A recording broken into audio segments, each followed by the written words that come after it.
So today we are going to explain no one gets out alive. So movie की starting में हम projection में एक research को देखते हैं एंड शायद ये रिसर्च 1963 में मेक्सिको में किया गया था। एंड देन हम दर्शकों को स्केलेटन्स के पिक्चर भी इस प्रोजेक्टर में देखने को मिलते हैं एंड कुछ लोग मिट्टी खोदकर एक स्टोन बॉक्स को भी बाहर निकालते हैं। देन एक औरत को दिखाया जाता है जो कि अपने भाई से बात कर रही थी। उस औरत का भाई उसे घर आने को कह रहा था बट वो औरत घर नहीं जाना चाहती थी and the woman was talking in Portuguese and किसी के पैरों के निशान फ्लोर में दिख रहे थे एंड अचानक से वो निशान गायब भी हो जाती है। Now this scene was becoming very creepy and अचानक से एक बॉक्स को सीन में दिखाया जाता है एंड साथ ही उस औरत के पीछे एक क्रीपी सा दिखने वाला कोई पर्सन भी था। Then the box starts moving and वो पर्सन उस औरत को पीछे से पकड़ भी लेता है और वो औरत चिल्लाती है एंड हमें एक घर को दिखाया जाता है जहाँ वो रह रही थी। अब सीन चेंज होती है एंड बहुत सारे लोगों के साथ एम्बर नाम की एक लड़की क्लिवलैंड पे आती है।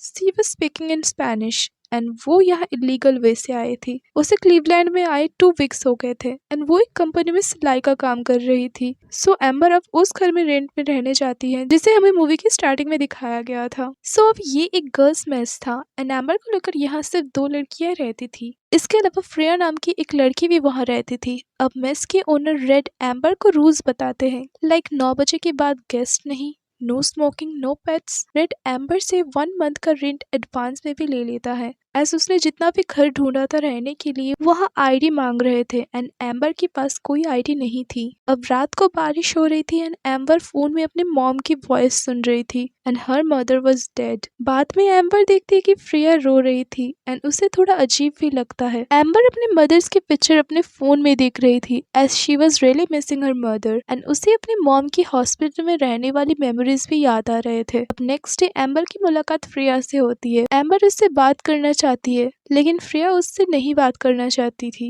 अब एम्बर काम पे आती है एंड उसे अपने बॉस से डांट पड़ती है एज उसने कुछ कपड़ों को ठीक से नहीं स्टिच किया था। अब एम्बर टीवी में इलीगली रहने वाले लोगों की न्यूज देख रही थी। उन्होंने जिससे फेक आईडी बनाने की बात की थी वो अब एक्स्ट्रा पैसे मांग रहा है। उसकी दोस्त किंगसी बताती है कि अगर उसका बर्थ प्लेस ओहायो होता तो शायद 1000 में काम हो जाता, लेकिन एम्बर कहते हैं कि it has to be Texas, that's why 1000 की जगह $3000 लग रहे थे। अब रात में एम्बर अपने अंकल के पास आती है जो कि क्लिवलैंड में रहते थे। उनका नाम है वेटो। अब वेटो की वाइफ को एम्बर का डिनर पे आना बिल्कुल भी अच्छा नहीं लगता as she has never seen her. अब वेटो के बेटे कार्लोस को स्पेनिश नहीं आती थी। वेटो कार्लोस से कहता है कि एम्बर की मदर उसकी कजिन थी, सो उस हिसाब से एम्बर भी उसकी कजिन हुई। अब बेटो ने एम्बर के लिए एक जगह में काम की बात की थी, that's why he was telling her to bring ID for the interview. अब बेटो की वाइफ सिल्विया एम्बर को उसकी ओल्ड कोट देने की बात करती है एज बाहर बहुत ठंड थी एंड वो यहाँ नई भी थी। आगे एम्बर कहते हैं कि वो दिन में काम करेगी एंड रात में नाइट स्कूल जाएगी बिजनेस मैनेजमेंट की स्टडीज के लिए एज वो कॉलेज नहीं जा सकती थी अपनी मॉम के इनलिस्ट की वजह से।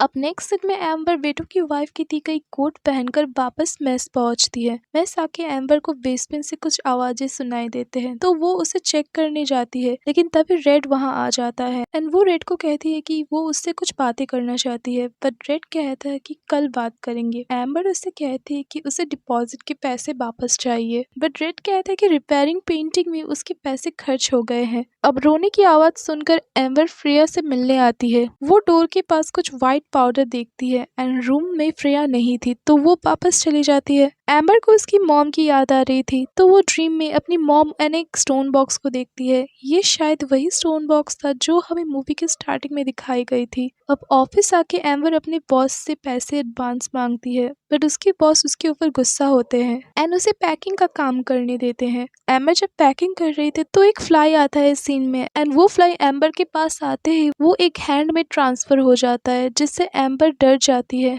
नेक्स्ट सीन में किंग से उसे पूछते हैं कि उसे आईडी इतनी जल्दी क्यों चाहिए तो एम्बर कहती है उसका जॉब इंटरव्यू है एंड बातों ही बातों में हमें पता चलता है कि एम्बर यूएस सिटीजन नहीं है और वो टेक्सास की भी नहीं है एंड अब वो यहाँ आके फंस गई है। अब किंग से कहती है कि फेक आईडी के लिए अगर उसके पैसे कम पड़ रहे हैं तो वो उससे पैसे ले सकती है। ये सुनकर एम्बर बहुत खुश हो जाती है एंड एम्बर उससे आधे पैसे दे देती है फेक आईडी के लिए। नेक्स्ट सीन में एम्बर मेस आ रही थी एंड हम उसके पीछे एक औरत को देखते हैं which was so scary as लग रहा था ये औरत एक भूत है। अब एम्बर मेस में आती है एंड किसी को अपना सर दीवार में ठोकते हुए कुछ बड़बड़ करती सुनती है। नेक्स्ट सीन में मेस में पेट्रा एंड मारिया नाम की दो लड़कियां रहने आई थी एंड एम्बर की उससे मुलाकात होती है। ये दोनों लड़कियां रोमानियन लैंग्वेज में एक दूसरे से बात कर रही थी। अब उनमें से एक एम्बर को सिगरेट ऑफर करती है। एम्बर स्मोक करने लगती है, तभी रेड वहां आके कहता है कि स्मोकिंग करना मना है। अब एम्बर जिस आदमी को सर ठोकते हुए देखा था उसकी बात वो रेड से करती है, तो रेड कहता है कि वो उसका ब्रदर बेकर है एंड सिर्फ वो एंड बेकर ही इस मेस में है। सो वो उससे कहता है कि चिंता करने की कोई बात नहीं है। अब एम्बर स्टडी रूम में जाती है जहाँ जाने से रेड ने उसको मना किया था एंड वहाँ बहुत सारे इंसेक्ट्स थे एंड एक टेप रिकॉर्डर में प्रेयर्स सुनाई दे रही थी एंड उसके साथ शायद रेड एंड बेकर के बचपन के पिक्चर भी थे एंड रूम में उसे एक कपल की पिक्चर दिखती है जिसमें जो आदमी था उसका चेहरा बिगाड़ा हुआ था। अब एम्बर एक पिक्चर में उसे स्टोन बॉक्स को देखती है एंड पिक्चर के नीचे आर्थर एंड मैरी वेल्स लिखा था, बट अचानक से टेप की अजीब साउंड से एम्बर से वो पिक्चर नीचे गिर जाती है एंड हमें बैकग्राउंड में एक औरत की शैडो दिखाई जाती है। देन एम्बर पिक्चर को ऊपर रख के रूम से बाहर चली आती है। अब नेक्स्ट डे एम्बर इंटरव्यू देने आती है जहाँ किंगसी उसकी फेक आईडी लेकर आने वाली थी, बट किंगसी को बहुत कॉल करने के बाद भी वो कॉल नहीं उठाती। अब एम्बर ऑफिस जाके किंगसी के बारे में पता करती है। सो उसके बॉस बताते हैं कि किंगसी ने तो काम छोड़ दिया है एंड उसके बॉस के साथ किंगसी की एड्रेस को पता करने के बाद से बहस हो जाती है, तो उसका बॉस उसे काम से निकाल देता है। अब एम्बर मेस में आती है and there she was taking a bath. So again उसे नीचे फ्लोर से साउंड सुनाई दे रही थी एंड हम एक औरत को सीन में देखते हैं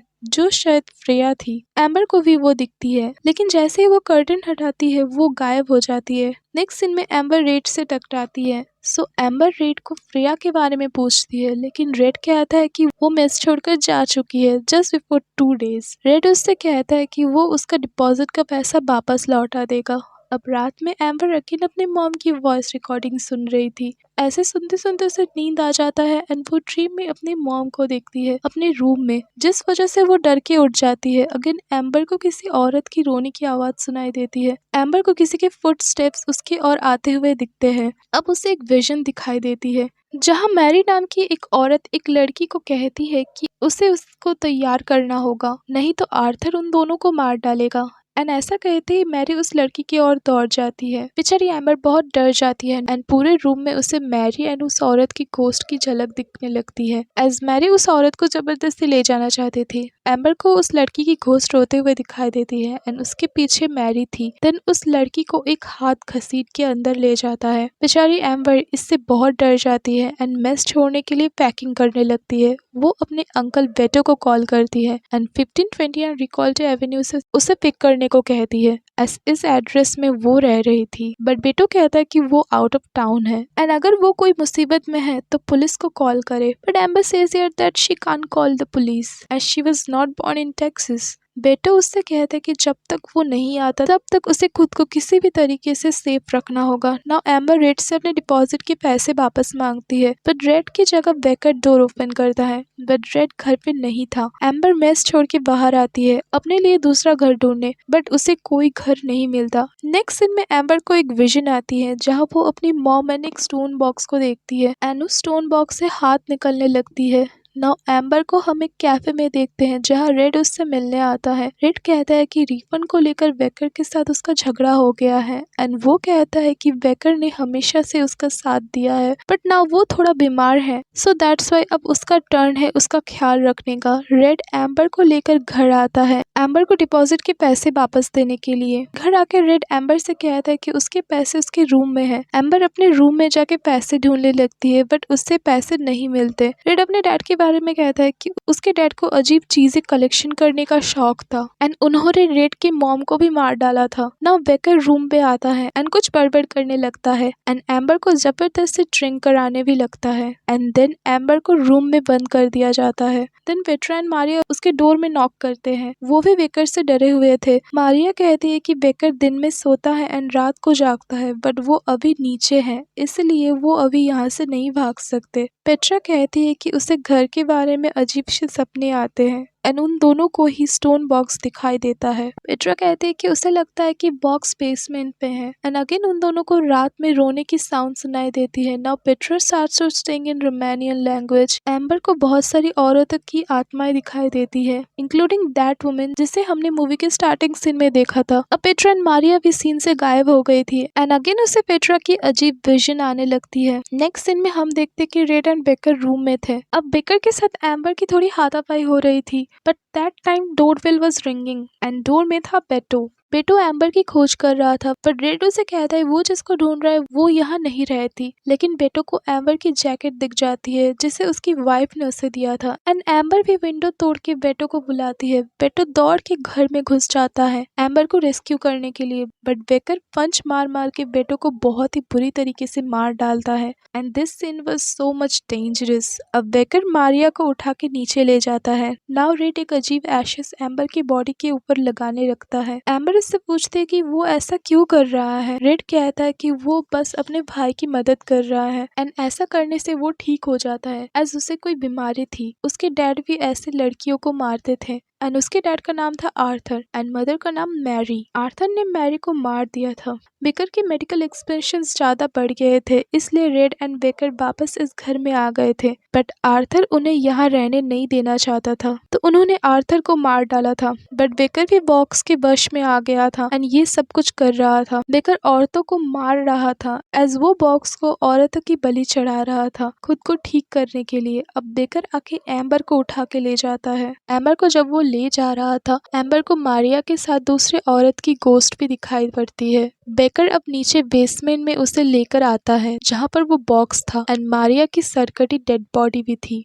मारिया की जगह वो एम्बर को वहां बांध देता है एंड बॉक्स को ओपन कर देता है एंड डोर को लॉक करके रूम से चला जाता है। Now it was very creepy as उस बॉक्स में से कुछ हलचल होने लगती है। अचानक बेटो आता है एम्बर को रेस्क्यू करने के लिए। शायद बेटो नहीं मरा था। बेटो उसको वहां से छुड़ा कर ले जाता है एंड वो दोनों एक डोर को तोड़ रहे थे वहां से भागने के लिए, बट देन एम्बर को एक हॉस्पिटल बेड दिखाई देता है एंड डोर टूटने के बाद हम देखते हैं कि एम्बर उसकी मॉम के साथ थी हॉस्पिटल में, बट एक्चुअली ये सब कुछ एक विजन था। बेटो का आना भी, वो बॉक्स ये सब कुछ एम्बर को विजन में दिखा रहा था। नाउ उस बॉक्स में से एक अजीब सी क्रिएचर बाहर आ रही थी एंड एम्बर बेहोश पड़ी थी एंड उसके सपने में वो मॉन्स्टर उसको अपनी मॉम को दिखाकर उसे बेहोश रखना चाहता था एज वो मॉन्स्टर उसके सर को खाने वाला था। ड्रीम में उसकी मॉम उसे रोक रही थी एंड उनका साथ ना छोड़ने के लिए कह रही थी, बट ये सब कुछ वो क्रिएचर कर रहा था ताकि एम्बर ना जागे। बट एम्बर धीरे धीरे उस ड्रीम से जाग रही थी एंड उसे ये रियलाइज हो रहा था कि कुछ तो गड़बड़ है। अब एम्बर अपने ड्रीम में अपने मॉम को मार देती है एंड उसे जागते हुए देखकर वो क्रिएचर बॉक्स में वापस चला जाता है